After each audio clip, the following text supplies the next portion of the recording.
Okay, couple housekeeping chores to get us started. First of all, I'm Janet Conrad, for anybody who might not know me. And Sandra just hid all my notes under the basket and they're gonna, got it. Sign-in sheet. If you don't find your name on here, please sign on the second sheet toward the bottom. If by chance there's anyone joining us on YouTube or Zoom, I guess it would be Zoom this morning, and you aren't receiving our information, please do email us or let us know in some way that you are participating so that we can share all of our information with you. So I'm going to start this here. Today, we're talking about war stories. I don't know about any of you, but I struggled mightily with this chapter.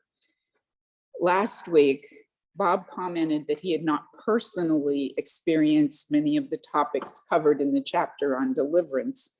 And to be honest, neither have I to any great extent.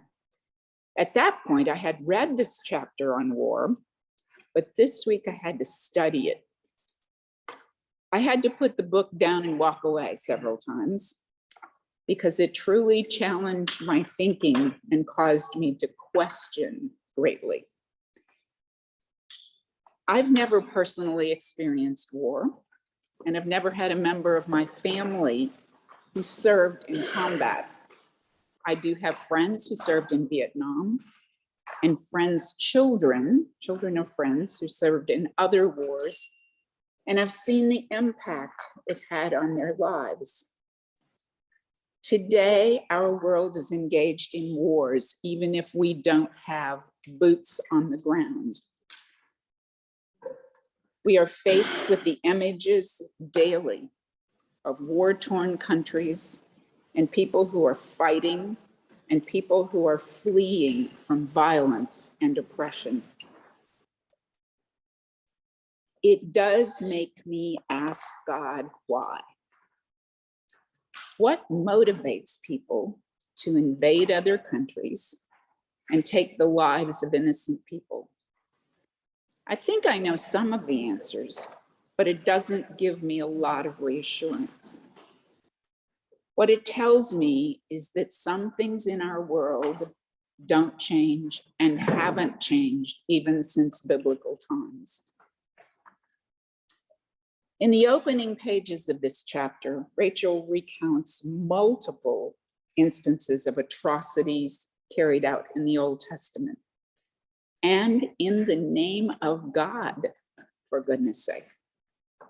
Really? It strikes me that one of the points Rachel is trying to make is that we read these stories of war and oppression and atrocities. Okay, can't read. Is that as we read these stories of war and oppression and atrocities, is that we all have times when we ask why. It isn't for me just the stories of war. It's more about the doubts and questions of why. Rachel also points out the different accounts of the same stories and how time and physical distance cause us to remember things in different ways and for different reasons. She says, as a result, you get two noticeably different takes on the very same historical events. In other words, the authors of scripture, like the authors of any other works, wrote with agendas. They wrote for a specific audience from a specific religious, social, and political context, and thus made, and this emphasis is mine, creative decisions based on that audience and context. Don't we see that today in our media? You read a story or watch a story on one channel or one website, then turn to another channel or website and see the same story from a different political point of view. It causes me to ask, what really is the truth? And I ask those questions about those stories of war in the Bible. Seeing those from 2 different or 3 different perspectives, which one really is the truth? Or is it a combination of a little truth here, a little truth here, a little truth here? It causes me to ask those questions. However, it doesn't change the facts of oppression and violence. It doesn't increase my understanding of how a God who is good allows such things to happen. It increases my why questions. In another context, over the past week, we have seen destruction and devastation from Hurricane Ian. It makes me wonder if Noah's flight felt much like the people of Florida this week. Maybe the Old Testament flood was an earlier version of Hurricane Ian. But without the media coverage, the people didn't realize that that wasn't the whole world, but something happening only in a small segment of the world. That was Noah's world.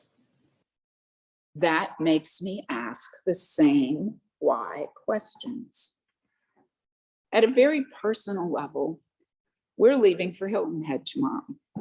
Hilton Head was left largely untouched in this week's storms, although the early forecasts were that it was going to get a direct hit. It was threatened, but bypassed only to move further north and cause more destruction. Am I supposed to feel blessed or lucky or spared? I suspect that lots of good, God-fearing people in the path of that storm don't really feel very blessed. While it's a different kind of war, one with nature instead of people, I still struggle with why God allowed that to happen. One of the many things I love about St. David's is that I feel safe here. I feel safe enough to question and doubt when I'm faced with the kinds of realities that Rachel addresses in this chapter. And I hope you do too.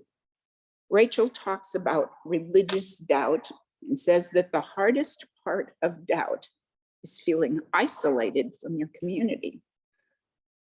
Specifically, she says, it's like you've got this ticker scrolling across the scene of your life, feeding questions and commentary and doubts, and yet you carry on as though you can't see it, as if everything's fine.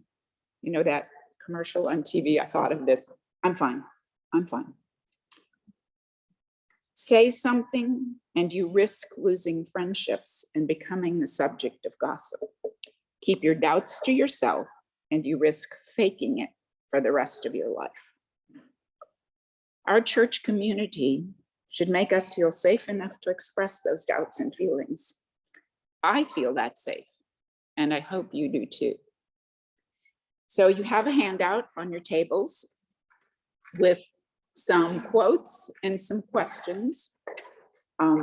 We've had really, really lively discussions the past few weeks, at least at the tables I've been at. So I hope you find that happens for you again today. Have a great week.